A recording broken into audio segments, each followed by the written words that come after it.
Balita mula sa lalawigan sa bawat rehiyon ng ating bayan. Dito sa Ang Pilipinas Ngayon.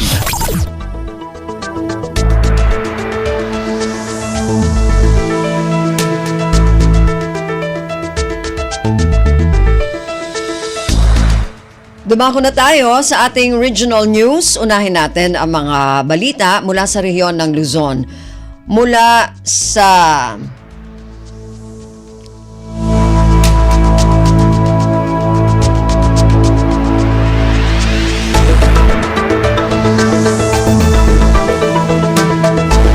halos 600 benepisyaryo ng Smart Grant ng CHED inihatid ng Congressional District Office ni Congressman Sandro Marcos. Ang detalye ng balitang ito mula kay Rani Dorilag. Umabot iti magasod sa mapulog iti nga estudyante manipod iti nagduduma nga universidad ken kolehiyo tinakawat ti stipend babaen ti panaydanon ti opisina ni Congressman Ferdinand Alexander Sandro Marcos.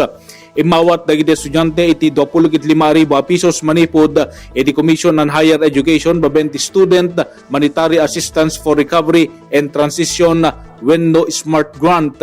Basar iti FAM Congressional District Office, dagiti beneficiaryo ng estudyante kat manipod iti Mariano Marcos State University, Northwestern University, ken digiti pribado pay a kolehiyo. May nagidiretoy at dapat iti 18 at TESDA scholars nga agad-adal iti barbering and hair treatment services NC2 tinaikan ti livelihood starter kits. Babaen ti inisyatibo ti opisina ni Congressman Sandro ket agbalor ti 531,488 pesos dagiti livelihood kits kas suporta kadagiti beneficiaryo. Manipod iti Radyo Pilipinas Lawag, Rani Durilag para sa Radyo Pilipinas World Service. Balita mula sa lalawigan sa bawat rehiyon ng ating bayan. Dito sa Ang Pilipinas Ngayon.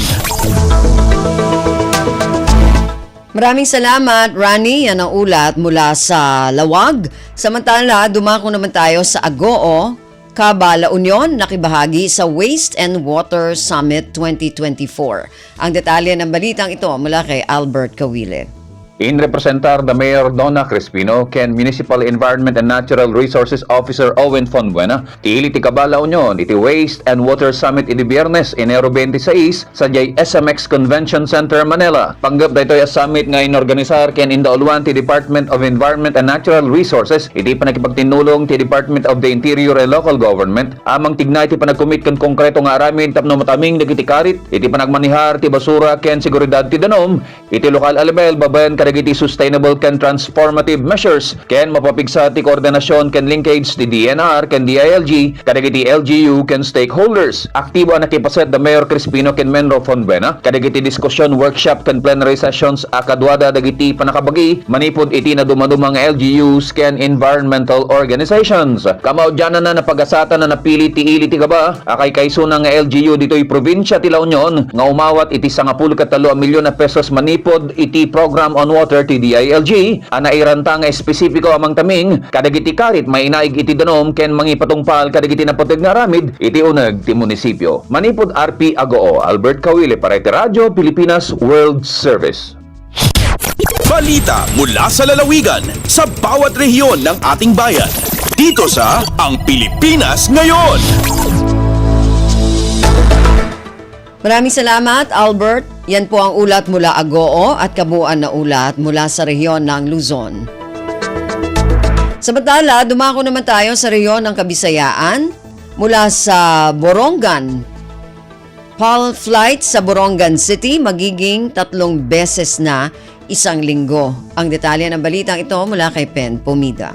Magiging 3 na kabeses it biyahid Philippine Airlines kun PAL ha Borongan City tikang hit Hulyo 3 hininga tuig. Inan ginsabi ni Mr. Dan Quincy Moquia, PAL Airport Manager ha Tacloban City, haginbuhat nga ceremonial signing han Memorandum of Agreement habot nga han PAL ug LGU Borongan ha nakalabay nga simana ha Mayor's Office Conference Hall. Sumalakan Moquia matikang hit July 3 nga October 23 hininga tuig o kada Miyerkules nga adlaw magiging 3 na kabeses it kada simana it biyahid pal haruta nga Borongan, Cebu, Manila. Hapag renewhan MOA magpapadayon iton pal flight sa Borongan. Nabaruan nga nakapagtalahin 11,399 nga pasaheros ang biyahen pal nga niya Borongan hasakubhin sa katuig nga operasyon. Kasumpay hinig ginaghat ni Mayor Dayan Agdayt mga Boronganon ug mga estihanon suportahan it pal flight sa Borongan. Manunumduman, nagtikang ang PAL flight sa Borongan han December 19, 2022. Tikang Radyo Pilipinas Borongan inihipen pumida para Radyo Pilipinas World Service. Balita mula sa lalawigan sa bawat rehiyon ng ating bayan. Dito sa Ang Pilipinas Ngayon.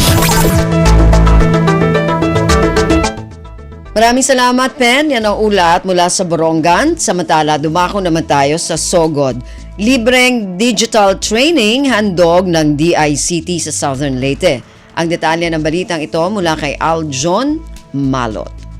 Laing hugna sa libreng pagbansay mahitungod sa digital literacy ang giablihan sa Department of Information and Communications Technology ken DICT Southern Leyte. Nasayran sa ahensya nga ang 5 kaadlaw nga face-to-face training magsugod karong Pebrero 12 hangtod 16 nini tuiga sa DICT Building Puro Cadena de Amor, Tagnipa sa Dakbayan sa Maasin. Matod sa DICT Southern Leyte, lakip sa tukion sa 40 ka oras nga pagbansay ang productivity tools nga MS Word, spreadsheets ug PowerPoint, ingon man ang basic Canva, cybersecurity awareness ug networking fundamentals. Gitataw sa DICT nga ang pagpalambo sa digital literacy mahinungdanon na sanglit usa kinik sa gikonsiderar nga essential skill ilabi na sa pagpanarbaho. Samtang gipasabot sa ahensya nga limitado lamang ang pagadawaton nga partisipante, sanglit giawhag ang mga interesado sa pagparehistro og sayo. Gikan sa Sugod, Southern Leyte, Aljon Malot para sa Radyo Pilipinas World Service.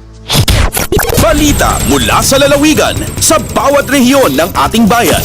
Dito sa Ang Pilipinas Ngayon. Maraming salamat, Aljon. Yan ang ulat mula Sogod at kabuuan na ulat mula sa rehiyon ng Kabisayaan.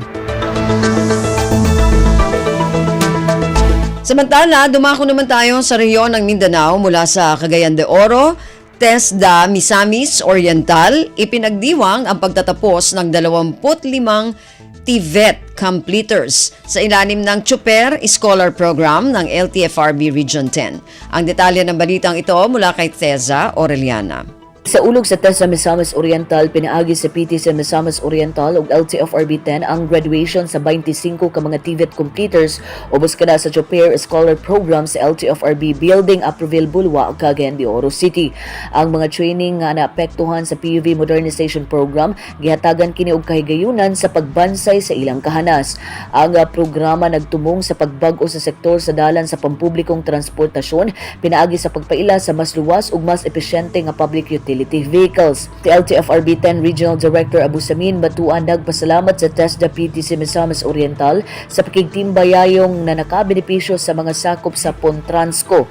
Ang tibuok nga kurso niini nga programa ang mga graduado nagpakita sa usa ka walay hunong na pagpangita sa excellence sa pagmaster sa pagmaneho.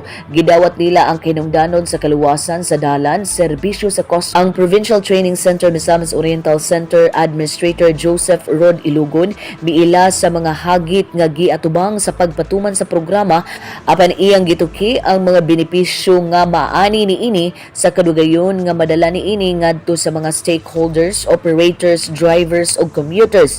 Siya nang hinaot nga makamugna kini og dugang kahigayunan sa mga driver ug operators nga mulambo ang ilang panginabuhian. Gikan dinhi sa Cagayan de Oro City, kina sa Tessa Aureliana para sa Radyo Pilipinas World Service. Balita mula sa lalawigan sa bawat rehiyon ng ating bayan. Dito sa Ang Pilipinas Ngayon. Maraming salamat, Teza. Yan ang ulat mula Cagayan de Oro. Dumako naman tayo sa Zamboanga. 2 araw na skills enhancement training para sa ikalawang batch ng mga barangay tanod sa Zamboanga City matagumpay na nagtapos. Ang detalye ng balitang ito mula kay Bless Eboyan. Nagmalampuso ng duha ka adlaw nga gipahigayong skills enhancement training para sa second batch sa mga barangay tanod nga gipanguluhan sa Department of the Interior and Local Government kon DILG sa pakipagtimbayayong sa kagamhanang lokal sa Zamboanga, Zamboanga City Police Office, Commission on Human Rights o Bureau of Fire Protection.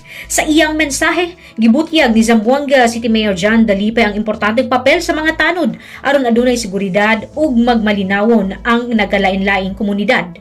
Sumala sa direktiba ni Mayor Dalipe, ang nahisgutang skills enhancement training adunay mga lectures sa basic intelligence, patrol operations, traffic management ug disaster relief and rescue operations ug uban pa. Gihimo sa 5 ka batch ang training ug nagsugod kini kaniadtong Enero 22 hangtod sa Pebrero 6 na ining tuiga. Kada barangay adunay 5 ka representante nga mga tanod ug sila ang magpaambit sa ilang mga nakatunan sa ilang mga kauban sa ilang mga barangay. Gikan diri sa Radyo Pilipinas Zamboanga, kini si Bless Iboyan para sa Radyo Pilipinas World Service. Balita mula sa lalawigan sa bawat rehiyon ng ating bayan. Dito sa Ang Pilipinas Ngayon. Maraming salamat, Bless. Yan ang ulat mula sa Zamboanga. Dumako naman tayo sa Iligan, 6 na motorsiklo at isang sasakyan na i-turn over ng lokal na pamahalaan sa sektor ng agrikultura sa lungsod ng Iligan. Ang detalye ng balitang ito mula kay Alwidad Basher. Malampusong na ni-turnover sa lokal nga kagamhanan sa dakbayan sa Iligan ng 6 ka motorsiklo ug usa ka sakyanan isip suporta og tabang sa dugang kalambuan sa agrikultura sa dakbayan. Ang nasangpit nga turnover ceremony nahitabo karong bag-o nga gipanguluhan sa ilang buotan nga Mayor Frederick W. Siao uban sa nagkadaiyang mga kawani sa gobyerno. Ang tumong niini nga programa maawang moderno nga epektibong sistema sa agrikultura sa dakbayan. Kini nga mga motorsiklo magsilbi na transportasyon sa mga produkto sa agrikultura samtang ang Travis L300 usa ka multifunctional asset sa City Agriculturist Office.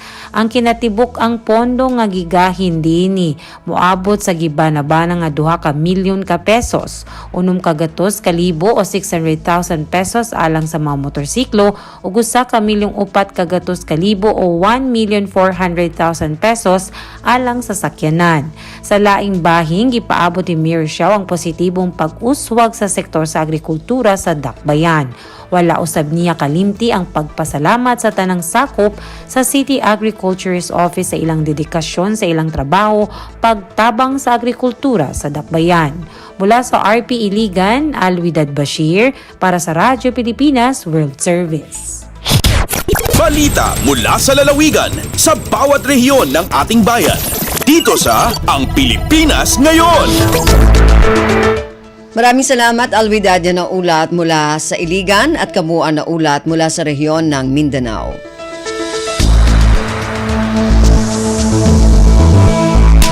Narinig po ninyo ating regional news para sa araw na ito. Kalipunan ng mga balita mula sa iba't ibang rehiyon at lalawigan dito sa Pilipinas.